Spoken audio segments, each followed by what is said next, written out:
तो बात करेंगे स्टेट ऑफ इंडियन एयरफोर्स। भारतीय वायुसेना की आज की स्थिति क्या है? ऐसे कौन से क्षेत्र हैं जहां से बहुत सारी चुनौतियां निकल कर आ रही हैं, चैलेंजेस?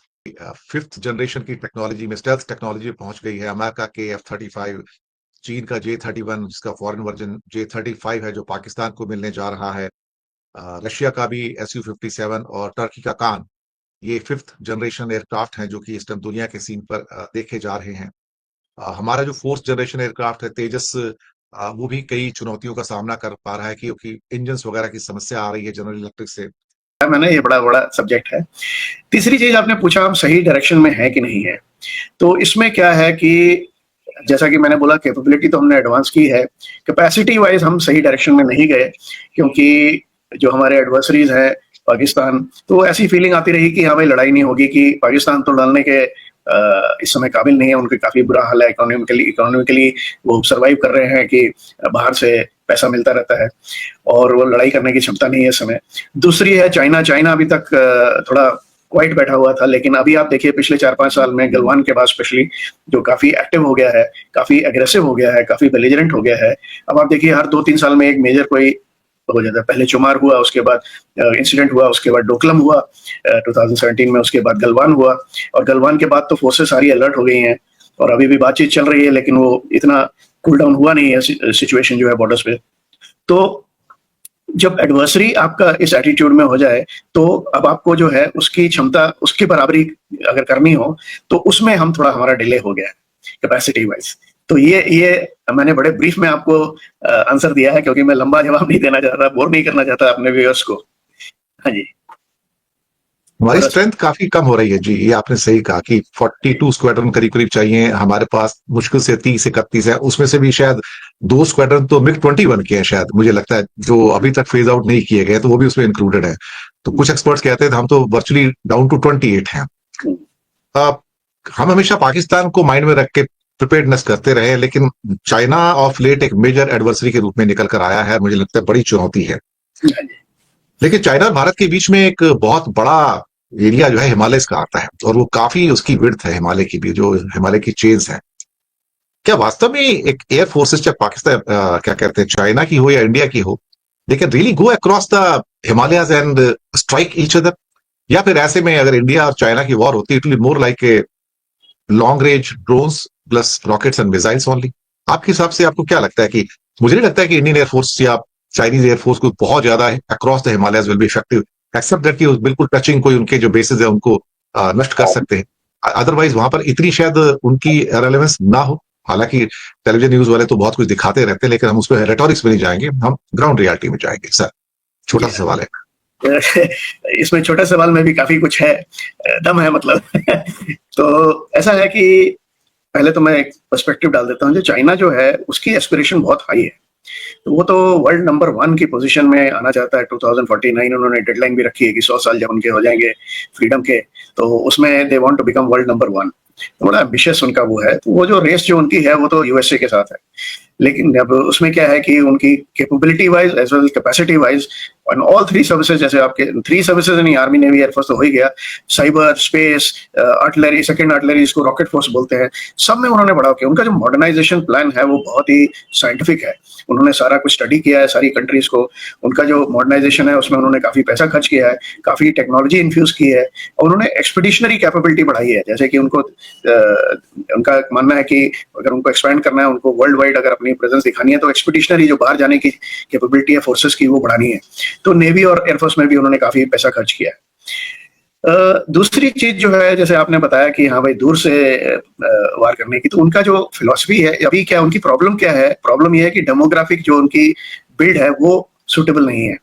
उनकी वाइल्ड चाइल्ड पॉलिसी जो उन्होंने अडॉप्ट की अरेस्ट करने के लिए उनकी पॉपुलेशन ग्रोथ, वो अब जो है थोड़ा बैकफायर हो रही है या इफेक्ट दिखा रही है। तो उनकी जो पॉपुलेशन है, जो नॉन वर्किंग पॉपुलेशन है, जो कि ओल्ड पॉपुलेशन है 60 ईयर्स प्लस की, वो बहुत बढ़ गई है। और जो फाइटिंग फोर्सेस हैं, जो यंगर लॉट है, उनके मतलब 4 उनको देखभाल करनी है, 4 बुजुर्ग लोगों की घर पे, और उनके जो 1 चाइल्ड है उसकी भी देखभाल करनी है। तो उसमें क्या है कि उनको बॉडी बैग्स जो है उस पर बड़ी अवर्शन है। तो वो फिलॉसफी जो यूज कर रहे हैं नो कॉन्टैक्ट वॉरफेयर की, दैट इज कि जैसे आपने दूर से रॉकेट फोर्स होगी, उनकी रॉकेट फोर्स को उन्होंने पूरा सेपरेट सर्विस बनाई है, और उनकी मिसाइल्स जो है उनकी कैपेबिलिटी देखिए, रेंज देखिए, उनकी प्रिसिशन देखिए, उनका मल्टीपल टारगेटिंग कैपेबिलिटी देखिए, हाइपरसोनिक्स पे काम चल रहा है, तो उसमें उन्होंने काफी वो दिया है। तो ये आप सही कह रहे हैं। और जैसे कि वॉरफेयर आजकल चल रही है, अगर आप देखें यूक्रेन वॉर देख लीजिए, रशिया यूक्रेन वॉर, अभी आप मिडल ईस्ट में देख लीजिए, तो जो वॉर जो चल रही है उसमें मेनली मिसाइल्स एक दूसरे पे दागते रहते हैं और उससे जाते हैं, उससे टारगेट्स को अटैक करते हैं। दूसरा, नो कॉन्टैक्ट वॉरफेयर में चाइना जो कर रहा है वो ड्रोन्स और जो अनमैन्ड प्लेटफॉर्म्स है उस पर बहुत काम कर रहा है। मैं जो भाई एयर शो में गया था, वहां पर वो एयर शो से ज्यादा तो अनमैन्ड प्लेटफॉर्म का शो था। मतलब हर एक तरह के रोटरी विंग, फिक्स्ड विंग, बड़े छोटे ड्रोन्स, बड़े अनमैन्ड प्लेटफॉर्म्स, रिकॉग्निशंस के लिए, weapon carrying, non weapon carrying, मतलब हर एक तरह के नॉन ये अनमैन्ड प्लेटफॉर्म थे। तो ये तो हो गया दूसरी। अगर रही बात हिमालय की, हिमालय हमारे बीच में बड़ा बैरियर है और बड़ा ऊंचा है और बड़ा है। तो तिब्बत इसीलिए इन्होंने 1959 में जो चाइना ने तिब्बत को कंट्रोल कर लिया है, तो एक रीजन तो यह है कि सारे नदियां वहां से निकलती हैं, तो पानी पे पूरा कंट्रोल है। और दूसरा, तिब्बत अगर कंट्रोल हो जाता है तो डायरेक्ट मतलब उनका एक्सपेंशन हो जाता है और जो बफर है बीच में वो नहीं रहता है। और हिमालय का इफेक्ट ये है कि उनकी तरफ जो है प्लेटू है वो मच हाई है, और हमारी तरफ जो है बॉर्डर्स पे वो लोअर एरिया है, तो हमारी जो एयरफील्ड्स हैं लोअर लेवल पे हैं, तो उसमें भी काफी फर्क पड़ता है जहाजों को ऑपरेट करने में, टेक ऑफ करने में। तो लेकिन जो टेक्नोलॉजी आ रही है, टेक्नोलॉजी से वो जो ये प्रॉब्लम्स हैं वो ओवरकम कर रहे हैं। और दूसरा, आप देखिए कि वो जो इंफ्रास्ट्रक्चर बना रहे हैं आपके हेलीकॉप्टर्स के लिए, रोटरी विंग के लिए, आपके फिक्स्ड विंग के लिए, ड्यूअल यूज टेक्नोलॉजी, जैसे कि ड्यूअल यूज इंफ्रास्ट्रक्चर, सिविल भी हो गया, मिलिट्री भी हो गया। हर एक सिविल में मिलिट्री कंपोनेंट है, हर एक मिलिट्री एयरफील्ड पे सिविल कंपोनेंट है। और काफी एयरफील्ड्स बना रहे हैं, वो काफी रनवे एक्सपेंड कर रहे हैं, उनमें हार्डन एयरक्राफ्ट शेल्टर बना रहे हैं, वेपन स्टोरेज कैपेबिलिटी बना रहे हैं। तो वो जो इंफ्रास्ट्रक्चर बना रहे हैं वो ये सब जो प्रॉब्लम्स हैं उसको ओवरकम करने के लिए है। तो हमको अगर मैच करना है तो हमको भी इंफ्रास्ट्रक्चर जो हमने शुरू किए हैं अभी, वो भी हमने बनाने शुरू किए हैं। नंबर वाइज हमको जो हमारी मिलिट्री कैपेबिलिटी है उसमें बढ़ावा देने की जरूरत है। तो ऐसा है कि मतलब चाइना जो आगे बढ़ रहा है तो हमको भी आगे बढ़ने की जरूरत पड़ रही है। दूसरी चीज एक और है और साहब, कि जो चाइना है वो पाकिस्तान जो है टोटल उसके कंट्रोल में है। पाकिस्तान उसका बिल्कुल वेसल स्टेट बन गया है।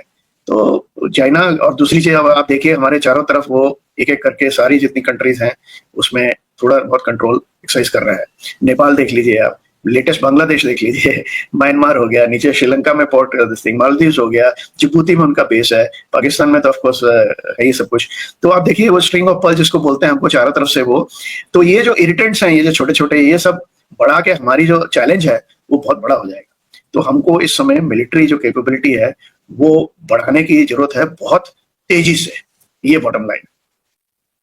आपकी बात तो सही है सर, लेकिन टेक्नोलॉजी बहुत महंगी है आज की डेट में, और चाइना की जो टेक्नोलॉजिकल जो एज है वो बहुत बड़ी है, क्योंकि उनको हर चीज बोरो नहीं करनी पड़ती, हमें हर चीज बोरो करनी पड़ती है। We are almost lagged in technology, new technology. Budget को देखें तो कुछ ऐसा है कि हम तो मुश्किल से 1.9% अपने मिलिट्री पे खर्च कर रहे हैं। सिर्फ एक मुझे लगता है शायद राजीव गांधी के टाइम में ऐसा था जब हम 4.2% जो हाईएस्ट एवर जो हुआ है जो हमने आर्मी पे खर्च किया है, हमने खर्च किया ही नहीं है। और राफेल भी अब जो आए हैं ये तो एक बहुत लंबे टाइम के बाद इंडक्शन हुआ है इंडियन एयरफोर्स में। उससे पहले जो आए थे आपके ले दे के सुखोईज हैं या ओल्ड टाइमर्स मिराज 2000 जगुआर्स वगैरह, जगुआर तो खैर अब ऑलमोस्ट नॉन फाइटिंग स्क्वाड में चले गए, वो तो एक ट्रेनिंग वाले हिस्से में आए हैं। सुनने में आया कि फाइटिंग मैंने कभी देखा नहीं, मिक्स तो ऑलमोस्ट आउटडेटेड है। सुखोई फिर भी ठीक है चलो, लेकिन हमारी स्ट्रेंथ काफी डाउन है। और एक चिंता का विषय और निकला है जो लेटेस्ट रिपोर्ट आई है कि हमारी पायलट स्ट्रेंथ तो ओनली 1.25 है सर, 1 वर्सेस 1 पे, जबकि पाकिस्तान 2.5 पे खड़ा है, अमेरिका 3 पे खड़ा है। यानी कि हमारे पास तो एक एयरक्राफ्ट के पीछे पायलट्स भी नहीं है। ये मैन पावर शॉर्टेज जो है ये काफी चिंता में डालती है एयर मार्शल साहब। सर हाँ, तो इसमें भी मतलब कि आपका जो क्वेश्चन का रुख है वो इस तरफ है कि अब ये प्रॉब्लम को कैसे सॉल्व किया जाए और ये बड़ा ही मुश्किल सवाल है। तो ऐसा है कि जैसा कि मैंने बताया कि आपकी जो डिफरेंस कैपेबिलिटी है या मिनिमम डिफरेंस कैपेबिलिटी है वो डिपेंड करती है कि आपके कितने एडवर्सरी हैं, उनकी क्या कैपेबिलिटी है, उनका रवैया कैसा है। करेक्ट। तो अभी जो हमने अभी जो पिछले 2-3 सवालों में एस्टेब्लिश किया है कि हाँ भाई अभी तक तो थोड़ा रवैया ठीक था, लेकिन अभी रवैया भी थोड़ा बदल गया है, अग्रेसिव हो गए हैं, दोनों साथ में कोलिसिव हो गए हैं जो पाकिस्तान और चाइना। तो ये हमारे लिए काफी बड़ा चैलेंज बन गया है। दूसरी चीज ये है कि हमने जो अभी तक नेग्लेक्ट किया था हमने इतना पैसा खर्च किया नहीं, जैसे आपने बताया कि काफी सालों से हमने मॉडर्नाइज नहीं किया या इंडक्शन नहीं लिया। अच्छा, इससे पहले आपने जैगुआर के बारे में बोला, मैं जैगुआर पायलट हूँ खुद, तो वो बड़ा दिल को चोट लगी मेरे को। ऐसा नहीं है कि जैगुआर बिल्कुल लड़ने लायक नहीं है, जैगुआर में अभी काफी लाइफ बची है और अभी उसका मिड लाइफ अपग्रेड किया गया है, जैगुआर्स का, मिग 29 का और मिराज 2000 का। तो इसमें अभी काफी जान बाकी है, अभी काफी साल चलेंगे और ये लड़ाई में भी भाग लिया है इन्होंने और आगे भी लेंगे। Su-30 का भी मिड लाइफ अपग्रेड का प्लान है अभी। तो ये जब भी ये तीन तरह के जहाज रहते हैं हमें, एक तो latest state of the art, और दूसरा जो है कि मीडियम लेवल, दैट मीन्स कि उनको अपग्रेड करके उसमें थोड़ी नई जान डाली जाती है, और कुछ थोड़े स्ट्रैगलर्स रहते हैं। और मिग 29 अभी फेज आउट हो गए हैं, अभी मिग 29 यूज नहीं है, MiG 21 I mean phase out हो चुके हैं। अच्छा, नाउ अभी बात बनती है कि हाँ भाई हमारा डिफेंस बजट और दिस थिंग। तो जैसा कि मैंने बोला कि हमारी जो डिले हो गया है हमारे स्पेशली इंडियन एयरफोर्स में, बोलूंगा कि उनको पैसा खर्च करने में, तो मैं टर्म जो यूज करता हूँ कि भाई आपने जो पास्ट में पैसा नहीं खर्च किया, अब सिचुएशन ऐसी आ गई है कि फ्यूचर से आपको बोरो करके अभी मतलब कंपलसरी हो गया कि आप पैसा खर्च करें। अब जैसे आपने डिफेंस बजट की बात की, तो 2% जैसे आपने बोला, अब 2% जो आप बोल रहे हैं वो जीडीपी का है। अब आप जीडीपी कंपेयर करिए, वैसे तो बोला जाता है कि भारत तीसरे नंबर पे है अपने वेपन्स और प्लेटफॉर्म्स बाहर से लेने के लिए, इंपोर्ट करने के लिए, उसमें 3 नंबर पे आता है। तो वो लगता है कि हाँ भाई हम बहुत कुछ खर्च कर रहे हैं, ऐसा नहीं है। अब आप 2% जीडीपी ले रहे हैं। अब चाइना में अगर आप 3 या 4% में, चाइना का पता नहीं चलता है कि एक तो क्या फिगर्स हैं क्या नहीं है, कितने। अच्छा, दूसरी चीज ये है कि वो जो फिगर प्रोमलगेट करते हैं वो सिर्फ दिखाने वाली होती है और उससे भी ज्यादा में भी एक्सपेंड करते हैं। अब आप देखिए ये जो देश हैं जो कि हायर परसेंटेज पे प्रेजेंट खर्च कर रहे हैं डिफेंस पे, अब उनका जीडीपी देखिए आप, तो वैल्यू जो है उनकी बहुत हाई हो जाएगी मतलब एज कम्पेयर टू इंडिया। तो इस समय हमारे पास और कोई चारा नहीं है। अच्छा, दूसरी चीज ये और मुश्किल देखिए, अब टेक्नोलॉजिकली जो एयरफोर्स है टेक्नोलॉजी इंटेंसिव सर्विस है, नेवी भी काफी टेक्नोलॉजी इंटेंसिव है, आर्मी में भी अभी थोड़ी टेक्नोलॉजी आ रही है, लेकिन ये जो टेक्नोलॉजीज हैं अब ये एक्सपेंसिव है, जैसे आपने राइट बोला।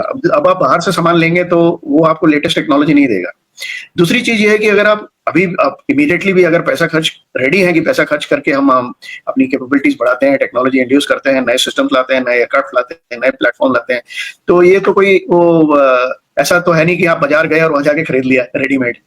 तो क्या है, अगर आप अभी भी अगर ऑर्डर देंगे, अभी भी आप कॉन्ट्रैक्ट साइन करेंगे जिसमें अभी टाइम लगता है, आप तो उसको वो अपनी प्रोडक्शन लाइन फिक्स करेंगे, उसके बाद वो प्रोडक्शन शुरू करेंगे, उसके बाद आपको डिलीवरी शुरू होगी, उसके बाद आप ऑपरेशनलाइज करेंगे, तो 5-7 साल तो बहुत कंजर्वेटिव वो है कि वैसे लग जाता है इतना टाइम। तो ऐसा तो है नहीं कि आपने आज डिसाइड किया आज पैसे खर्च कर देंगे तो आप कल आपकी कैपेबिलिटी बन जाएगी। तो हम लोग इस सिचुएशन में आ गए हैं कि जो डिलेज हुए हैं उसको अब सॉर्ट आउट करने के लिए हमको बहुत ही ड्रास्टिक स्टेप लेने की जरूरत है, पैसा काफी खर्च करने की जरूरत है, अपनी जो इंडिविजुअल सेल्फ रिलायंस की कैपेबिलिटी है उसको बढ़ा देने की जरूरत है और बाहर से हेल्प लेने की जरूरत है। और ये सब करते समय ये देखना कि हाँ अभी लड़ाई ना लगे तो ठीक है।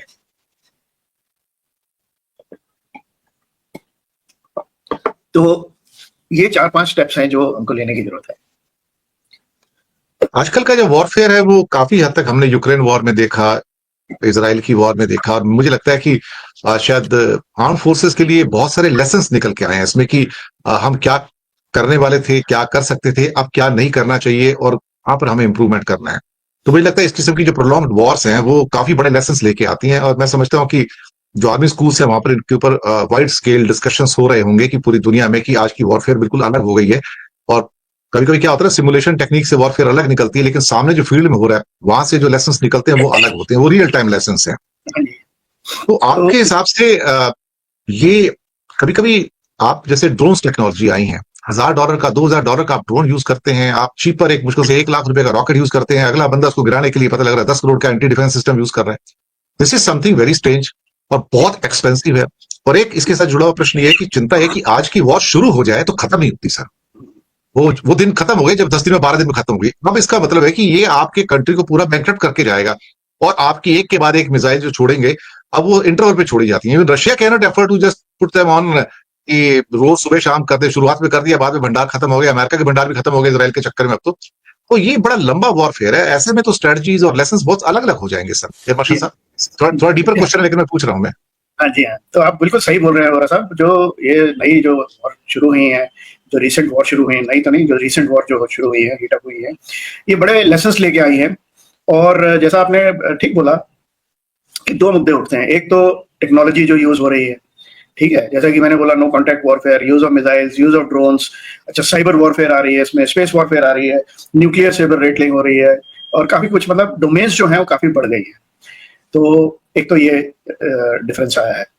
दूसरा, जैसे आपने बोला कि पहले क्या फीलिंग थी कि जो वॉर होगी वो शॉर्ट एंड स्विफ्ट होगी।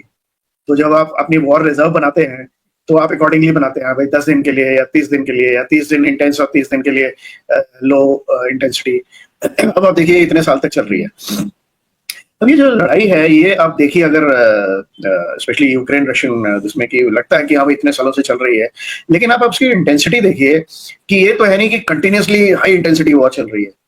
तो रशिया ने जो काफी अपने ऑब्जेक्टिव्स में अचीव कर लिए हैं। अभी क्या हो रहा है कि अपना यूक्रेन कुछ हरकत करता है तो रशिया उसका रिटेलिटरी एक्शन करता है और उसको प्यूनिटिव स्ट्राइक करता है।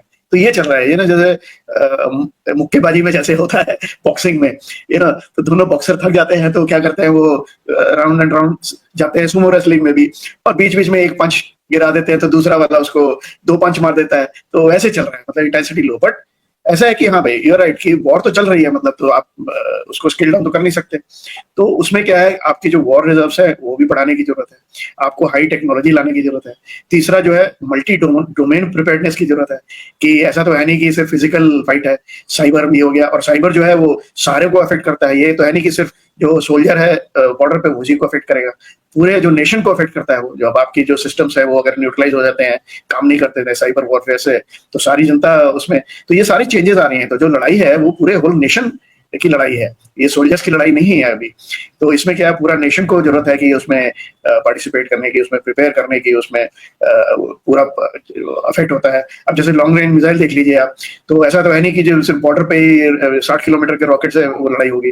अब 2000-3000 किलोमीटर अवे से रॉकेट आ सकता है। तो ऐसा तो है नहीं कि आप कहीं भी सेफ हैं। तो ये सारी चेंजेस आ रही हैं। तो ये सारी चेंजेस को मतलब जो आप अपना प्लान बनाते हैं कैपेबिलिटी एनहांसमेंट का, मॉडर्नाइजेशन का, आपको ये सारे मुद्दे ध्यान में रखने पड़ते हैं। और ये सारे मल्टी प्रॉन्ग जो है आपको अप्रोच लेनी पड़ती है कि आप अपनी कैपेबिलिटी बढ़ाने में इस तरह से आगे बढ़े कि सारी मल्टी डोमेन कैपेबिलिटी बढ़ाई जाए और हर तरह की वॉरफेयर को कैटर किया जाए। ये बात आपकी सही है। ऑफ लेट बहुत सारी पेंटागन से बहुत सारी रिपोर्ट्स आई हैं डिफेंस के बारे में, और बाकी क्षेत्रों से भी आती रहती हैं। सिप्री की रिपोर्ट भी आती रहती है। सिप्री दर्शकों स्कॉटलैंड की है, अपना स्वीडन की है, स्टॉकहोम की जो इंटरनेशनल पीस रिसर्च ऑर्गेनाइजेशन है, उनकी मिलिट्री कैपेबिलिटीज के बारे में उनकी रिपोर्ट्स लगातार आती ही रहती हैं। 2 रिपोर्ट आई। एक तो ये आई कि चाइना के जो बॉम्ब्स की संख्या 600 हो गई है। हम मुश्किल से 170 पे बैठे हैं, और शायद हो सकता है 600 से भी ज्यादा हो गए, तो ऑलमोस्ट जो बाकी देश बता रहे हैं। और हर एक बॉम्ब के पीछे उन्होंने 2 ICBM प्रिपेयर किए हैं, जो मेरे पास इंफॉर्मेशन है कि 1200 जो 15,000 किलोमीटर तक जा सकती हैं, चाहे वो अलग अलग वर्जन हैं, जो बाई फ्रॉम लैंड है, एयर है, सबमरीन से भी हैं, जो भी हैं। प्लस पेंटागन की एक और रिपोर्ट आती है जो कहती है कि चाइना के जो नंबर ऑफ ICBMs और IRBMs हैं वो काफी अप होते चले जा रहे हैं। तो एक प्रश्न आया था, अभी मैंने एक एक्सपर्ट से पूछा 2-4 दिन पहले कि प्रश्न ये नहीं कि हमारे पास कितने टाइप की मिसाइल्स हैं, प्रश्न ये कि हमारे पास कितनी मिसाइल्स हैं। क्योंकि अगर हमने सबकी 5-5 रखी हैं, 10 रखी हैं, तो उससे काम नहीं चलेगा। आज की डेट में तो आप लंबी दूरी की अगर वॉर कर रहे हैं तो फिर आपके पास तो हजारों मिसाइल होनी चाहिए, और उसका खर्चा बहुत ज्यादा है फिर तो इतना बड़ा आर्सेनल बनाने के लिए। तो उस रियलिटी के हम कितने नजदीक हैं जहां पर चाइना खड़ा है कि उसके पास जो नंबर ऑफ मिसाइल्स हैं, उस नंबर ऑफ मिसाइल्स पर पहली बार मुझे पेंटागन के माथे पर पसीने की रेखाएं नजर आई हैं सर, कि उनके पास जखीरा बड़ा हो गया सर। ये बड़ी खबर है सर, एयर मार्शल साहब। हाँ जी। तो जैसा कि मैंने बिगनिंग में पर्सपेक्टिव में बोला था कि जो चाइना की जो रेस है वो यूएस के साथ है, और उसकी एस्पिरेशन मैंने बताया था कि नंबर 1 बनने की। इसीलिए चाइना ने जब ये न्यूक्लियर टेक्नोलॉजी या न्यूक्लियर प्रोलिफिकेशन रोकने के लिए जितने भी हमारी मल्टीनेशनल एफर्ट्स हैं, जितने भी ट्रीटीज हैं, जितने भी, चाइना ने कभी ट्रीटी में एग्री नहीं किया। उनका मानना यह है कि हाँ भाई, ये जो ट्रीटीज हैं वो बायस्ड हैं। एक तरफ हो गए हैव्स और दूसरी तरफ हो गए हैव नॉट्स। मतलब हैव नॉट्स की एक तो हो गए जिनके पास न्यूक्लियर कैपेबिलिटीज है, ठीक है, आपने बना लिए इतने। अब जिनके पास नहीं है वो बना रहे हैं तो आप उनको कर्व कर रहे हैं ये बात ठीक नहीं है। तो ये रीजनिंग दी थी उन्होंने, इन्होंने कभी वो नहीं है। और ऑब्वियसली इन्होंने अपनी जो न्यूक्लियर कैपेबिलिटी है, अपनी लॉन्ग रेंज मिसाइल्स की कैपेबिलिटी है, ये काफी बढ़ाई है। और किस तरह बढ़ाई है और किस तरह इनका डिफेंस प्रोडक्शन, वो अलग बात है। यू नो, रिवर्स इंजीनियरिंग करके एंड दूसरा इंडस्ट्रियल एस्पिनाज करके, वो सब ठीक है, लेकिन उन्होंने बढ़ा लिया है। उनके डिफेंस इंडस्ट्री काफी एस्टैब्लिश्ड है और उनके पास मिसाइल्स का भी काफी भंडार है। एक और न्यूज आई थी वोरा साहब पिछले हफ्ते, पाकिस्तान से भी यूएस को थोड़े से पसीने एक दो निकले थे कि पाकिस्तान की मिसाइल्स भी जो है उनकी कैपेबिलिटी ऐसे बढ़ रही है कि उन्होंने इसीलिए सैंक्शंस डाली हैं पाकिस्तान के 4 ऑर्गेनाइजेशंस पे कि भाई आप भी चाइना की हेल्प से या जिसकी भी हेल्प से उनकी कैपेबिलिटी भी बढ़ रही है। तो उसमें क्या है, अब आप देखिए, इनकी कैपेबिलिटी बढ़ रही है चाइना की, तो उसमें क्या है, हमारा अगर यूएसए थ्रेटन फील कर रहा है कि वहां तक पहुंच जाएगा, तो इंडिया तो मतलब साथ में ही है बिल्कुल। तो हमारे तो पूरा देश उनके रेडियस ऑफ एक्शन में आ सकता है। तो इसमें क्या है कि 2-3 चीजें देखने, एक तो होता है डेटरेंस। अब डेटरेंस ये है कि अगर आप मिसाइल बनाते हो तो अस्सलाम वालेकुम गाइस। तो जैसा कि आपने सुना कि इंडियन जो एनालिस्ट हैं, जो मार्शल थे, एयर मार्शल, वो कैसे बता रहे थे कि मतलब हमारी काफ़ी सारी जगहों पे हमारी स्ट्रेंथ कम है। एंड जो होस्ट थे, जो इनके मीडिया वाले पर्सन थे, वो भी बता रहे थे कि भाई कि MiG-21 के अगर 2 स्क्वाड्रन निकाल दें तो हमारे जो स्क्वाड्रन हैं वो कम पड़ जाएंगे, मतलब 28 पे चले जाएंगे हम। तो ओवरऑल मिला के सारी बातें ये है कि भाई पाकिस्तान और चाइना से हम बहुत पीछे हैं। एंड उस पाकिस्तान को, हम तो उस पाकिस्तान के बारे में सोचते रहे, पाकिस्तान भी आज स्टेल्थ 5th जनरेशन की वो लेने जा रहा है, टेक्निक हासिल करने जा रहा है, 5th जनरेशन के स्टेल्थ तैयारी लेने जा रहा है, वो भी हमसे आगे निकल जाएगा। चाइना और रशिया और अमेरिका के बाद पाकिस्तान भी ऐसा एक कंट्री बन जाएगा। तो देखा जाए तो भाई जो हमारा पड़ोस है उसको काफ़ी परेशानी है इस चीज़ की, और परेशान भी है कि भाई अगर पाकिस्तान के पास 5th जनरेशन टेक्नोलॉजी आ जाती है तो हम तो और भी पीछे चले जाएंगे। जैसा इन्होंने बोला कि एम का हमारा बन रहा है और हम 5th जनरेशन पे काम कर रहे हैं, वो तो भाई अभी 4th जनरेशन का नहीं बना ना आप लोगों से। तो एक बॉडी बना के कैसे आप कह सकते हो कि भाई हम 5th जनरेशन बना पाएंगे। बढ़िया है कि भाई ओवरऑल ये कह सकते हैं हम कि पाकिस्तान से भी 20 साल पीछे चले जाएंगे, और चाइना से तो वैसे ये इंडिया 50 साल पीछे है। तो अपनी राय का इज़हार कमेंट बॉक्स में ज़रूर करना। वीडियो अच्छी लगी लाइक करें, शेयर करें। चैनल पर पहली बार है, चैनल को सब्सक्राइब करके हमारे साथ जुड़ जाएं। नेक्स्ट वीडियो मिलती है, अल्लाह हाफिज़।